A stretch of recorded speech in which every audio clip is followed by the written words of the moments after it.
to introduce our next panel, and we'll be talking about the Learning in the Flow of Work 2.0. And I'm very honored to have a stellar panel. We have Hadley Potts from Google. We have from Facebook, Ujjwal Singh, and we have Gary Bowles from Singularity University. So I would like to now introduce each of you. If you could say a few words about your background. So starting with you, Gary. No, absolutely, Bhaskar. Thanks. And thanks to Carl Mehta and Phil and Stacy and the team for involving me in the event. Really just some really great perspectives. So I have three hats that I spin constantly. I'm the chair for the future of work with Singularity University, global learning platform. I've got a consulting company called Charette, where we dive in on a range of different what we call initiatives with impact, including focused a lot on skills, as the previous panel was talking about, but also on future of learning. And then we've got a small software company that's built from the work of something called a book called What Color Is Your Parachute, which is about career change. Thank you, Gary. Hadley, with you. Thanks, Bhaskar. So Hadley Potts, I lead Google Cloud Sales Excellence and Productivity. Got a number of different roles in there, but also working across Google Cloud with our learning development community as well. So looking at how we join up the broader Google universe, and very focused on driving productivity across cloud specifically. Thank you, Hadley. And Ujjwal. Hi, everyone. Bhaskar, thanks again, and to you and Carl for inviting me to this. I am Ujjwal. I head up Workplace at Facebook. And as part of that, I'm responsible for the tech, engineering, design, and research teams, as well as partnering with sales and partnerships to help on the business side. Before Workplace, I helped found the new product engineering group, and previously I was at Google, Area 120 and Hangouts and that kind of thing, YouTube. And I've done a couple of different startups in the SaaS space, and super excited to be here to talk about the future of work and learning, specifically learning and development. Thank you, Ujjwal. We have another panelist today. Unfortunately, because of travel schedule conflict, she couldn't be here in person. But Sarah Franklin, who has been a panelist before with us as well, she is the president and CMO of Salesforce. And she was kind enough to do a video for us. And between the session, we will play that video. And once again, thank you so much to three of you to participate in person. So what I'd like to do first, just to set the context, run a quick video about how we see learning in the flow work in our products. And it so happens that both Facebook and Google products are already integrated. So let me quickly go ahead and run that video. Then we'll come around and have a really lively discussion around the topic.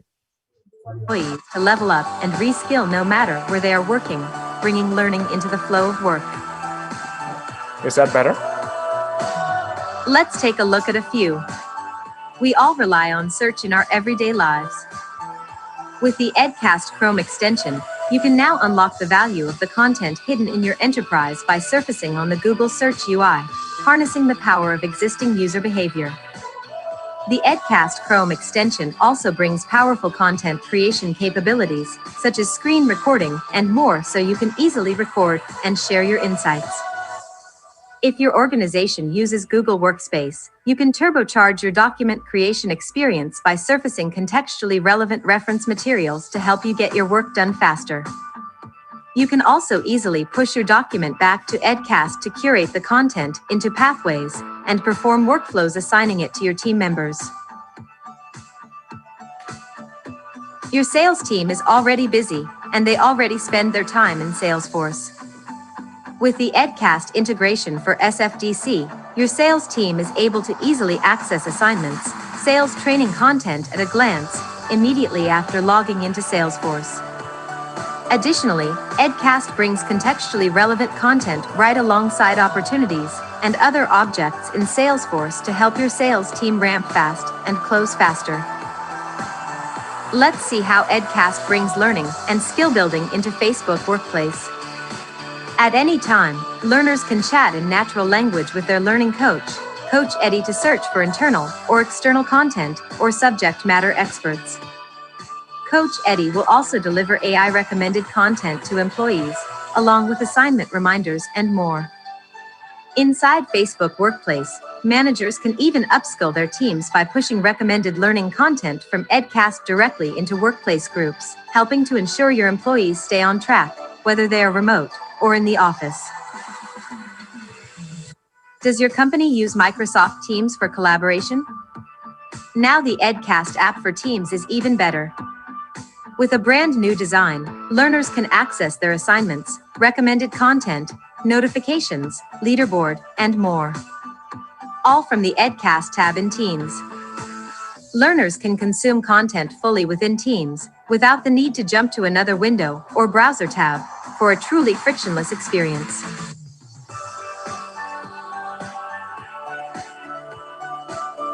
These are just a few of Edcast's learning in the flow of work widgets, and Edcast is there to support your employees as we reimagine a new workplace and adapt to a new normal together.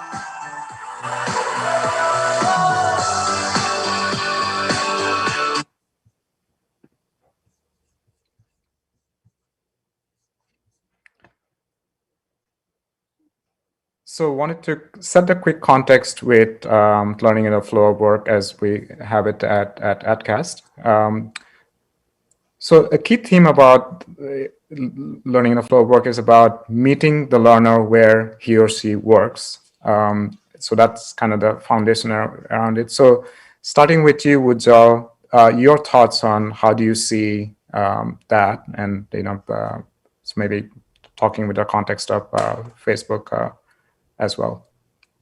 Yeah, so I think that there are a couple of things on at least from a Facebook perspective of how we look at like learning. One is that learning needs to be a sort of a people-first experience. And what I mean by that is obviously content is important, but what we're finding through research and through our customers is that people want more than content. They want the people behind that content that they want to connect with as part of the learning experience.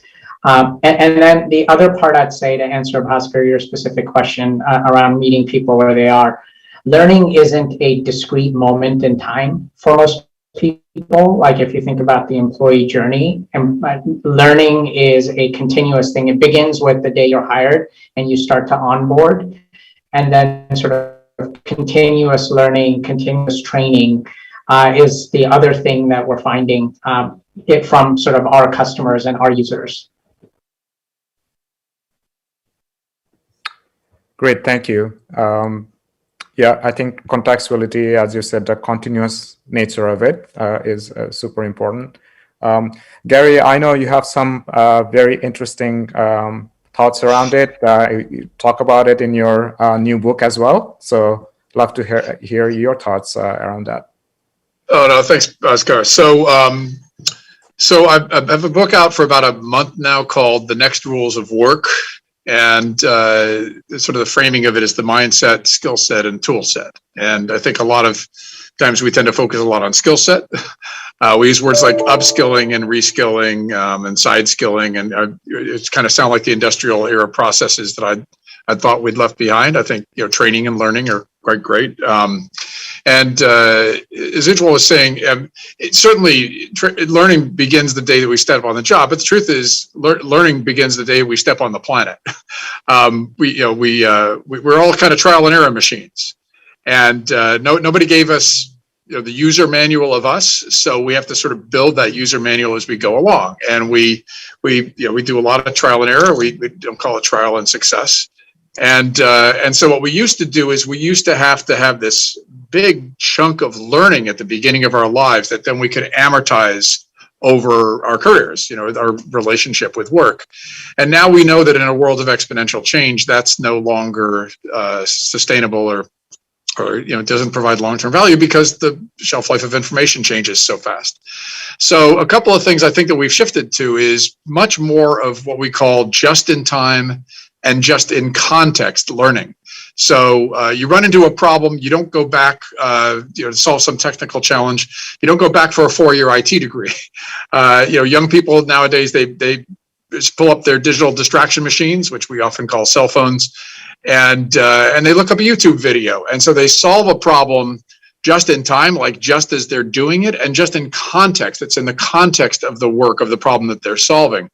Now, that shouldn't be true for all learning. I don't want my brain surgeon to have just watched a YouTube video and walk into the operating theater. But increasingly, we're developing what I call a portfolio of learning. And so I think that's where our greatest opportunity is to help think about the ways that humans have certain goals, certain things that they want to accomplish, certain problems they want to solve, either individually or as part of a team sport, and how we design that context so that they continually have access to the information that they need. And more of that needs to be baked into the flow of work, into the opportunity to be able to learn just in time and just in context. Great. Thank you, Gary. Just in time, just in context. Yeah, we'll come to the contextual piece of it, I think, and the second part of it. And Hadley, over to you within the context of Google, and just curious about your thoughts.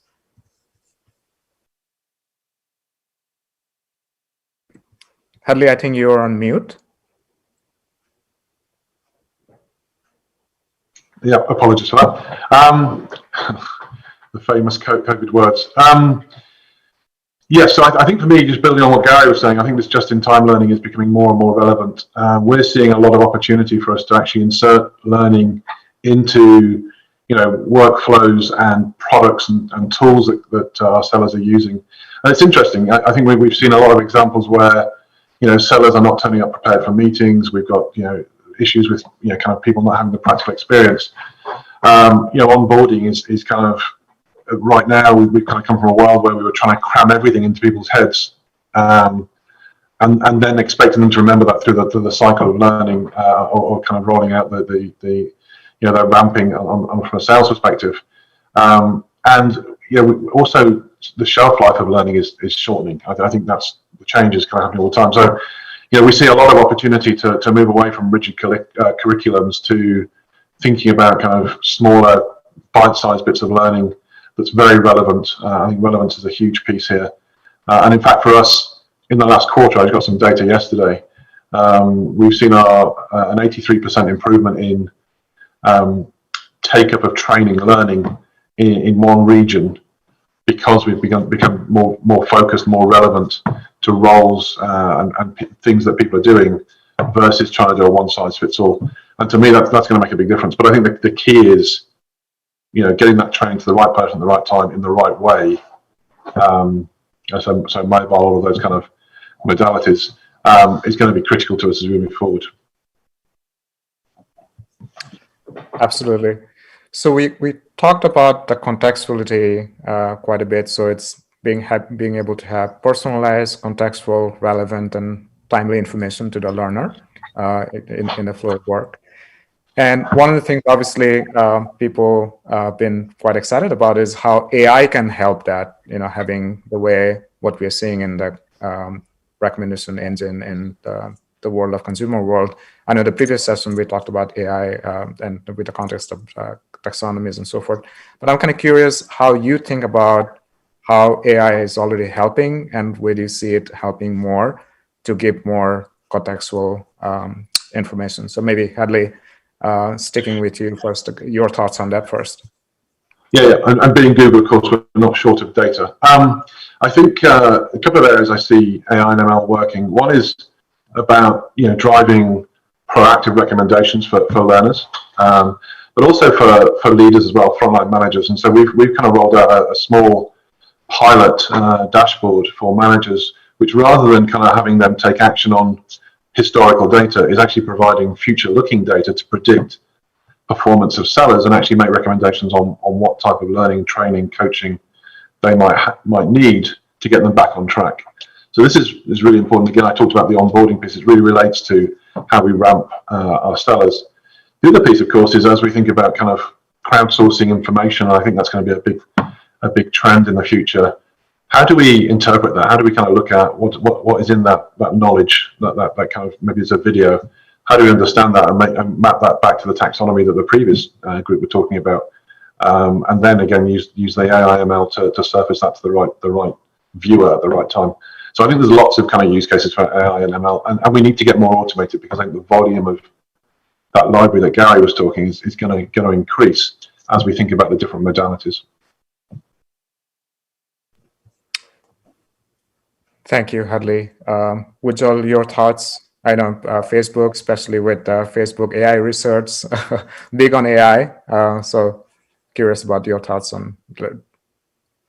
Yeah, just what Hadley said. I think like contextual and like more future looking versus, and almost like I would go as far as to say a virtual teacher or a virtual assistant, like sort of trying to predict what training and what content I need to, and what people I need to connect with to like get my job done in the next 6 months versus the job I'm doing currently today, is a big part of where I think AI is going to play a role. We almost think about, in an ideal world, like every employee should have a virtual assistant, right? Like that is helping them be successful at work. And part of being successful at work and helping with well-being and all sorts of other things that are more people-centric is being on top of like the job that you want to do. So feeling like you're prepared for the job that you have to do in the future. And I think that's a big part of where AI will play a big role. I think there are other interesting areas around AI, and this isn't AI generally, but like if you start to extend into things like AR and VR, basically it's not quite AI, but like the notion of being able to get training in a more contextual way. And there's a bunch of examples around surgeons, right? Like Johnson & Johnson is a training, like they're sort of doing surgery training, and they're 3x more effective using VR than they were using sort of traditional methods. So I think, again, it's somewhat complementary to your AI question, but I think from a tech perspective, I think they go hand in hand. So that's kind of like the immersive learning aspect of it. Exactly. Yeah. And I know Facebook is big with your Oculus headsets and so forth. So on the AR, VR side. Yeah. Thank you, Ujjwal. Gary, your thoughts on AI and learning in the flow of work? Yeah, absolutely. I mean, so I think there's tremendous opportunities. I think part of it is to shift the dialogue, or shift the resources and the mentality, the mindset. I think that Silicon Valley venture capitalists have given the message to Silicon Valley innovators that we should be finding a whole bunch of business processes that humans are performing now, and that's really where we should focus a lot of machine learning and artificial intelligence. And I think what we're talking about here is actually shifting the calculus, so that what we're really trying to do is to help humans. So we want to help people to understand their own skills. We want, obviously, as I think both gentlemen were saying, they want to be able to recommend learning opportunities. We want to learn more rapidly and effectively. We want to enhance our skills. And then we want to be able to do all of that collaboratively with others. And we want to do all of that tailored to the way that we learn. And I think that's just a different mindset. Is AI can be friend or foe in this case. Foe if it's simply automating a whole bunch of tasks that humans have done before without giving them any of the assistance and support of being able to solve the new problems. There's a great example that I use of a company startup in China called Squirrel AI Learning, which is actually used in K-12, but to Ujjwal's point about virtual assistant, it actually learns the way you think by quizzing you, and then tailors learning exactly to the way that young mind learns, and helps young people to catch up in STEM topics. Think of that now applied to the average person, and to be able to have that kind of help to be able to understand how rapidly and effectively we could learn and be able to solve new problems. And if all that's applied in ways that can follow us around, not just within the context of a single employer, but when we learn in school, when we learn in our personal lives, as well as at work, all of that could be tremendously additive in terms of helping people to be able to solve the problems of today and tomorrow. Great. Thank you, Gary. Kind of a follow-on to both the contextuality aspect and the AI. Does the type of content matter? And any thoughts on, as we are kind of thinking about what to present to the learner? Maybe starting with you, Gary. Yeah, absolutely. So there's a raging discussion among educators about whether or not we as humans, we have different biases towards gathering information and learning certain skills in different ways. Some people might be a little more attuned to visual learning, some more attuned to audio learning. The truth is that we actually learn best with multiple modes. That is, we're continually taking in information in different modes. We know that there needs to be some barriers, like it needs to be a little bit hard for us to be able to actually learn and remember. And we know that certainly young people nowadays are much more biased towards watching that YouTube video versus reading a really long book. And so that's actually where I think a lot of the opportunity is to be able to think through so much of the customization that we're talking about, the combination of what needs to be learned, when it can be learned, the context in which it's learned, and then the way we gather that information. And then because the software that we're talking about can be made to optimize, to continually help people to test out, did I learn this? Did I learn it most effectively? Did I remember it? If you didn't learn it the way you tried it before, then you've got some new opportunities to be able to dive deeper using other modes. And so I think, exactly what we were talking about with Facebook and AR and VR, that's a mode. That there's certain kinds of learning that are great for that mode, but not all learning should be in that context. And so what we really need is a very flexible tool set that allows us to continually adapt to what needs to be learned, the preferences of the learner, the context in which they're learning, and how rapidly they need to learn it. Great. Hadley, your thoughts?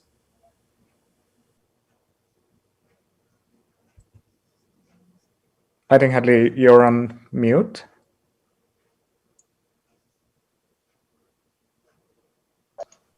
Sorry about that. Yeah, so I think plus one to get what Gary was saying. I think we do a richer set of modalities to get people engaged as much as anything else. I think there's some new exciting kind of opportunities with kind of video and asynchronous video, micro learning. We're kind of experimenting with moving away from classroom-based training. I think it's a little old-fashioned, and thinking about kind of how we might do things in a 33-30 mode. So 30 seconds of just enough to kind of be dangerous, 3 minutes, a little bit deeper, kind of more the YouTube stuff, 30 minutes if you need the kind of deep dive, kind of talking head. That kind of is enough for people to kind of consume just about the right amount of data and information. So yeah, I think there's a whole raft of options here. I think the crowdsourcing piece as well, kind of learning from your peers is just going to be more and more important. I don't think I'm necessarily the right people to personally be teaching people about how to sell if I've not been in the field for a long time. That let's go and hear from the practitioners. And so I think kind of being able to digest that, index it, use AI and ML to index all of that, and then jump into the right bit of that knowledge at the right time is going to be super important. Yep. Ujjwal, your thoughts? I think Gary and Hadley captured a lot of it, but I will like plus one to what Hadley was saying around people. I think it's like we tend to think about video and types of content, but people and connections to people are an important type of content too. And if you think about learning in a world where if we just we go to school with other people, we do study groups with other people, we actually collaborate at work to solve problems with other people. So I think there's a interesting notion of people as content. And then when do you recommend certain people? How do you break the ice? How do you set context for both people? And then building on that, how do you use video and AR, VR again to facilitate that? I think that just also on the AR, VR point, there's types of learning that is well suited for VR world, even more so than say a video. Things that are more experiential, right? So everything, if you think about a barista learning in a VR world, how to navigate a coffee machine or complex coffee machine, to a surgeon learning how to do stitches in a VR world is even more effective than just watching a video. So I think that those are the sort of dimensions I look at in terms of learning content evolving. Great. Well, gentlemen, it's been great, engaging conversation. Since Sarah couldn't be here in person, we're going to switch over to her video very quickly, and then we'll come back, and if you can think about the future trends that you see, so we'll talk a little bit about that before we close out. So if you could play the Sarah video, please. We are excited to welcome our next guest to our Future of Work Summit, someone who's joined us before. I'm thrilled to welcome Sarah Franklin, President and CMO of Salesforce. Sarah, welcome. Hi, thank you for having me. Lovely to be here with Edcast and the whole family here.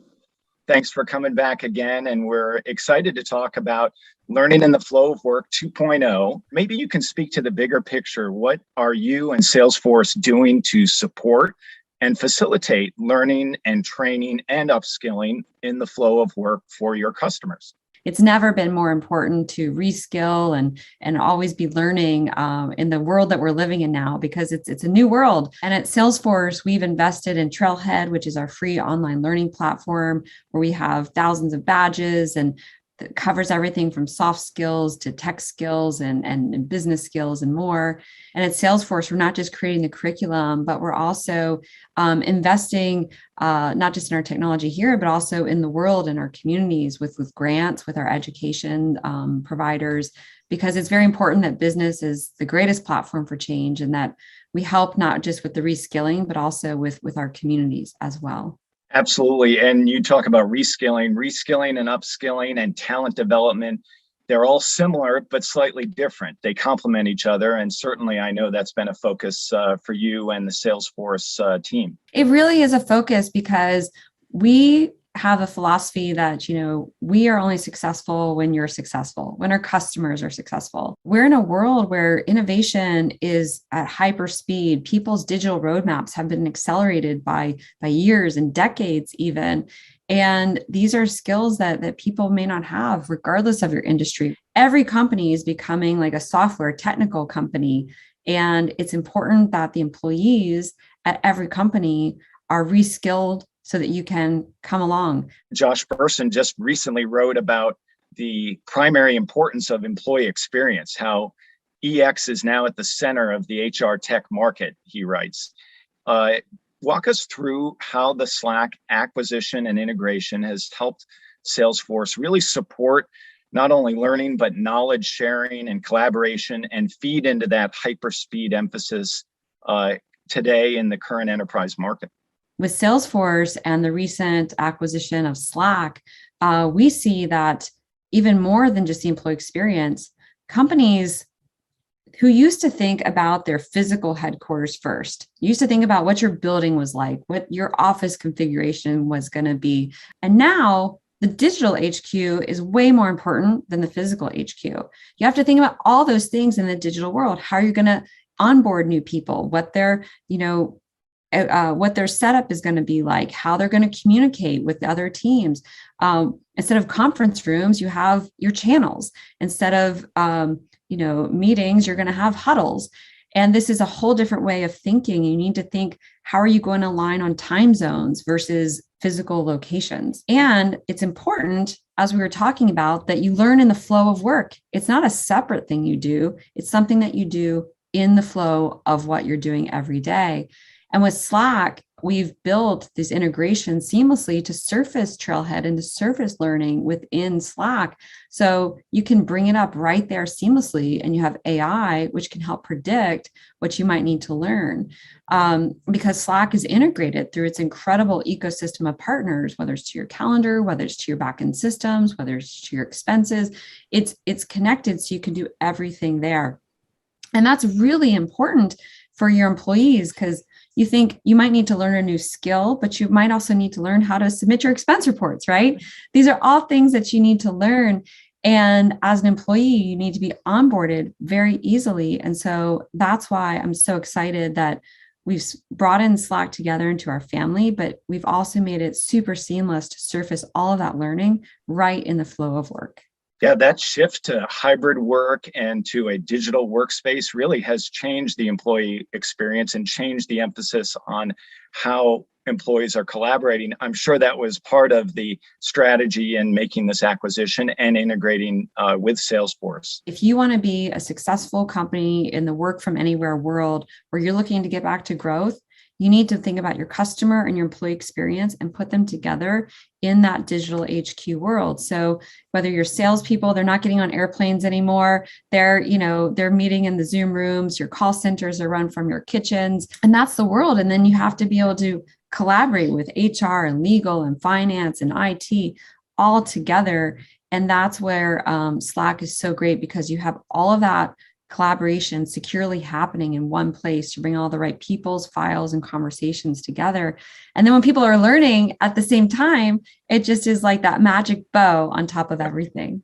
Yeah, the need is there, and yet the way learning is happening has changed significantly. I know Josh has talked quite a bit about microlearning and self-authored resources, different modalities of learning. It seems like Salesforce has emphasized that and is well positioned going forward to manage this new world. So congrats on embracing that shift. Yeah, Trailhead is our free online learning platform, and it started with that gamification, that bite-sized learning. We call it snackable nuggets of joy that you can learn.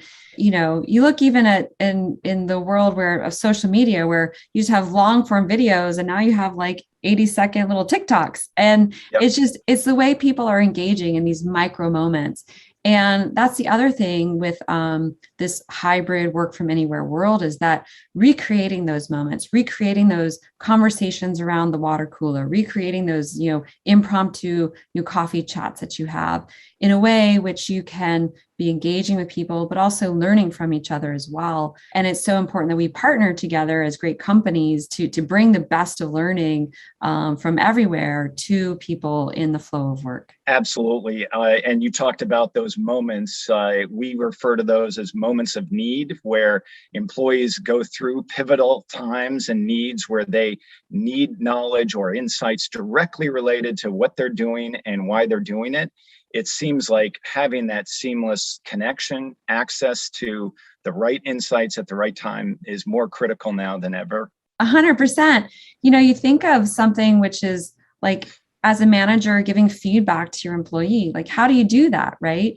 It's good when you can get those, moments of need, like you're saying, to feed that need of when you have that, so that you can act on it right away. Investing in your people has never been more important. We see like the great resignation happening. People are changing jobs, they're relocating, they're moving around. You're not in the office, so companies lack that what used to be control of knowing what people are doing when they're in the office. And so there's some trust that needs to be built there too. And so you can also, by having this micro learning, you can measure it, and you can know what skills people have, and you can match their career pathways up and marry that data to, your back-end systems, whether it's in Workday or whatever. It is like such a great time for us to innovate and invest in employees and the employee experience, as Josh Bersin so articulately said. Absolutely. And that's really a good transition to our last question. You talked about employees, the great resignation, and how things have changed significantly at Salesforce. In addition to supporting all your enterprise customers, you have a very significant workforce and team of your own. How do you and Salesforce approach managing both the learning, upskilling, talent development for your own employees internally? What's your philosophy and approach there? It comes down to culture and creating that culture of learning. And so what you need to do now is embrace, the best of both worlds, figure out how to do it together safely. We've at Salesforce been able to do this with our DreamPass technology, which we built, which takes vaccine verification combined with scaled sequential testing and having this automated and very easy for people. We can get together safely, have offsites, have events, do that together safely, and have that learning together. But then have technology help us when we're not together. Have Trailhead, have Edcast, have everything together in Slack for us to be able to learn in that flow of work. That's what we've done at Salesforce, is we've anchored on the trust that we're building with our customers, backwards that into the culture of learning that we're creating, and being able to do that both together safely and together online in a digital HQ. That's really compelling, and we embrace the culture of learning as well. Obviously, we're thrilled to have you. We're also really excited again about our own integration with both Salesforce and Slack. Congrats again on completing an amazing merger. And thanks for joining us today, Sarah. We really appreciate it. Yeah, thanks, Phil. Have a great day. Really appreciate it. And thank you, everyone. Bye.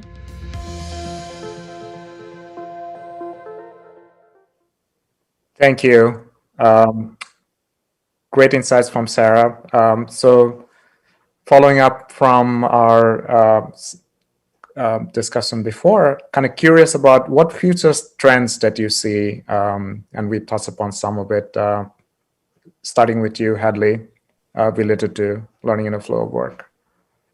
Yeah, great. So I think interesting things that Sarah was talking about in the moments of learning is definitely something that we're kind of seeing a pivot away from that kind of classroom-based set curriculum, everybody learn at the same time, to one where people are going to learn depending on where they are in their workflow, their level, their experience. And I think that's going to be just more and more important. We can already see the importance of relevance, the right training to the right person at the right time, in terms of consumption of knowledge. So that's going to carry on. I think we've demonstrated we can work effectively remotely. I think we've demonstrated we can learn remotely too. So the question is then, how do you serve up some of this content through various platforms, not just learning platforms like XP platforms or kind of standard sort of traditional learning platforms, but start thinking about kind of instantiating that in your where you live, whether it's in Salesforce or in sales engagement tools, SalesLoft for us, or Seismic. There's a whole raft of different things. So I think we're going to have to think about how do we provide that through a series of APIs and things into those platforms. So no matter what I'm doing, I can just click and get some help and kind of learn quickly. I think the other piece then is, how do we index all this stuff? How do we, again, given the variety of information we're going to be serving up and the different modalities of it, I think the question is kind of how do we kind of keep track of all of that? And I think we talked about taxonomy, just going to be more and more important, particularly for us as we think about not just Google Cloud, but the broader Google companies, and kind of how we kind of have that corporate information as well as the more cloudy kind of stuff. And then I think moving away from linear sales learning plans to ones that are based on what you need for your job at the right point. That's going to be something else that we are shifting away from and already seeing some big benefits from. That will just continue. And then some people talked about, I think Gary was talking about it, how do we take some of that kind of learning or process of learning that we have outside of the office and bring it into the enterprise? When you buy a house, you don't get a big manual of how to use everything in your house. You tend to, the way I learn is I go to YouTube like everybody else and learn how to fix that gate that's not quite closing, because that's the problem I have at that time. So how do we continue to think about kind of taking some of that that consumer-led learning and injecting into the enterprise? I think that's going to be more and more expected and demanded of us by our consumers. Great, thank you, Hadley. Ujjwal, your thoughts? Yeah, a couple of things, and I'll just reiterate the points I made. I think the people first learning, it's not just about the content, but about the people. How do you think of actually connecting with the right set of people who can help you learn a new skill, a new concept, whatever the case might be, to get your job done, I think is an interesting area that I think will expand. It's not, I think content's super critical, but as all our experiences show, people are also equally important. So I think that's a key piece. The second piece is, I think there's also an interesting thing around team-based learning, how teams learn together, not individuals learn. So teams can be effective. So I think that's an interesting area that I think will explode in the future. And then the final piece is what I mentioned earlier around AR, VR. I think this notion of alternate modes of learning, especially in certain verticals, will start to make a lot more sense and become a lot more effective. So while, I agree with Gary and Headley that like video is really important, I think the next step up from video is more experiential, more sort of immersive learning environments. And I think that's going to be an interesting change as well. Mhm. Great, thank you. Gary, your thoughts? Yeah, first off, I just want to say between Sarah and Ujwal and Hedley, just really a great set of perspectives and points. All I can do is just build off of them. So, and I'll hit sort of 3 points. So the first is what Sarah was saying. We would not have had this conversation 5 years ago about the investment by organizations in learning for people. I was pounding the table for the courageous CEOs and boards of directors just sign off on the investment, and it was just crickets. And now I think it's a tidal wave. But there's still many organizations that need to justify that. So whatever you need to do to justify the investment in your people, do it. You're going to have to pay it forward, and there's going to be propagation delay in making this investment in the learning of your people, and you're going to see massive benefits downstream in terms of the adaptability of your organization. Second is one of the things we haven't really talked about, but I think is inevitable, is the interconnection between siloed institutions. We've talked about people's lives, we've talked about their work, we've talked about what people do in school as being very, very separate. And all of those need to be woven together so that it's actually a fabric of lifelong learning. And then to the point of lifelong learning, I'll just again echo the other speakers. I'd say people first and team second, like a fast second. How do we make it human-centric? And I talk a lot in the book, The Next Rules of Work, about mindset, skill set, and tool set. Everybody needs to have a growth mindset to be able to do the kind of lifelong learning that Sarah was talking about. And there are actual techniques to do that, to help people to be able to make that commitment and have the resources they need so that you can bake that into the process of doing their work and learning for their lives. We know that the people need what I call a portfolio of skills, much more a range of skills that they can be continually developing over time. And they're always developing the next skills that they're going to be needed. And then finally, with the tool set, advances in neuroscience, artificial intelligence, in so many of the different content options that the gentleman was talking about are all going to be massive waves. But with all this focus on micro learning, I think we have to make sure we are not neglecting the opportunity for mastery, for the joy of learning, for diving deep into learning. We can't simply design it all to be just in time or just in context, or we will have failed to develop the depth of human beings that we need to be able to solve the problems for today and tomorrow. Great. Thank you so much, gentlemen. Ujjwal, Gary, Hadley, I know out of your busy schedule, you took the time. So on behalf of Edcast, thank you so much for a very insightful conversation. And now it's my distinct pleasure to hand over to Gunjan Agarwal from Ring Central. And Gunjan is going to run the next amazing session. So thank you again, gentlemen, for taking your time.